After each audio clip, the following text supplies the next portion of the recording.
page 286 et 287 ka tafsir al-Qur'ana de sura 17. Dhalika dun do mimma auha ko jeya dun e ko wahayinni ilayka faade ma rabbuka joma min al-hikma imorde hikma nyenyal. Wala taj'al wa tawadudu ma Allah wondude Allah ilahan akhara rewetedo go fatul ga sakko bugeda fi jahannama kanderi yite jahannama maluman harako anginyado madhuran woppado. Afa asfaakum rabbukum ene e hara joomi mon subantom bil banina bibbe worbe ben wattakhadha kanko jogitano hoore makko minal malaikati immorde malaika be nasan bibbe rewbe haqqille no jabi dum innakum no onon la taquluna wallahi on wawlaytun qawlan kongodi aziman mawnudi. Walaqad sarrafna gomdi men fensiti fi hadha alqur'ani ender ndedo alqur'anare liyadhakkaru fi yobe wajito wama yaziduhum kono alaabe beydude illa nufuran sona doggol woditogo ngakan golwew law kana hara latino ma'ahu wondude alihatun rewetedi kama yaquluna wano be wowlirde ni idan ontuma labtagaw di rewetedi di dabbayno ila dil arshi di dabbirayno faade Allah jo jeydo arsi on sabila lawol no be hendoramo kono subhanahu la bal wadanima wa ta'ala o towi amma yaquluna gay ko be ni wowlude o luwan harakati ko to wande kabiran mawnde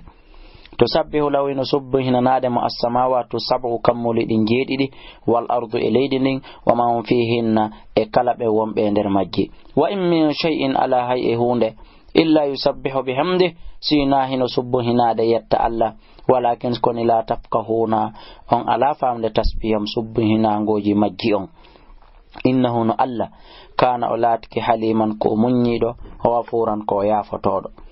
Wa idha qara'ata al-qur'ana sitawi da jangude al-qur'ana rende ja'alna ma waday bainaka haqqun ma wa bainal ladina haqqun ben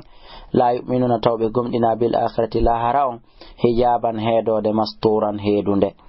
Wa ja'alna min wada ala gulubi me do birde mabbe den akinnatan ombodi an yafqahuhu fi wata be famu al-qur'ana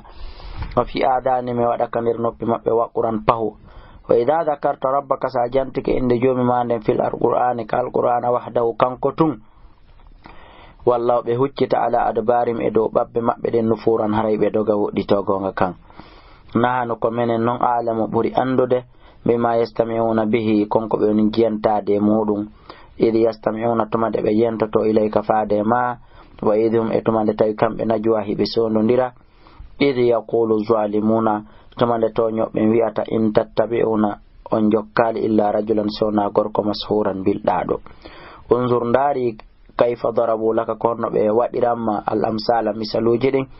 fadallu be majji fala yastati'una be taga naka kadi sabilan fiugol e lawol. Wa qalu be wi aida kunna yusimellatike izaman je warufatan kidde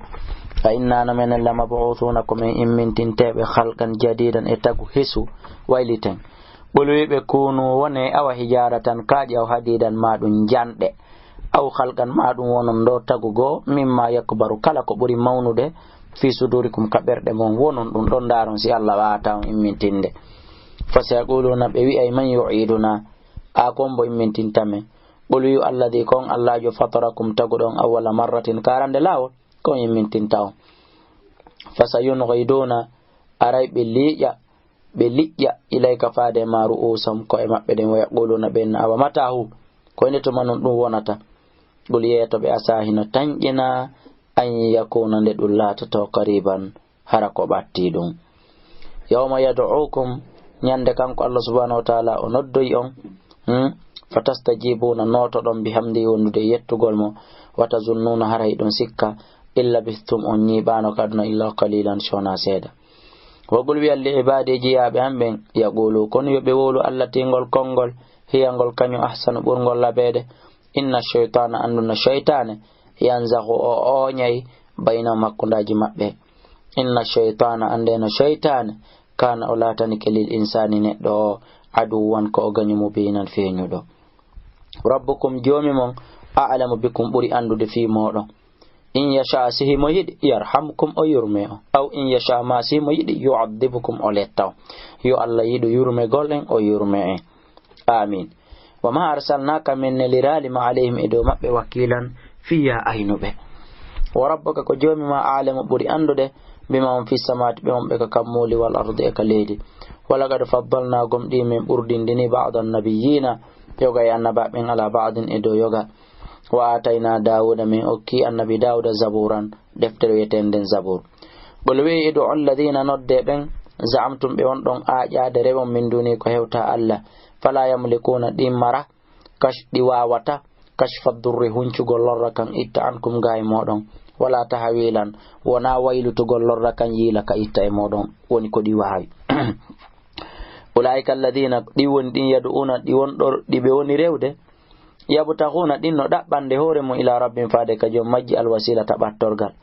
ayyum ko hombo maɓɓe agrabu ɓuri ɓattade Allah rewowo e wonaɗo rewede wa yarjuna hiɓe tijji rahmatahu yurmede makko nden wa yakhafuna hiɓe huuli adabahu lette makko nden inna adaba rabbika sabu anduno lette joomi maɗa ɗen kana ɗe laatike mahduran ko ɗe rentiniɗe dey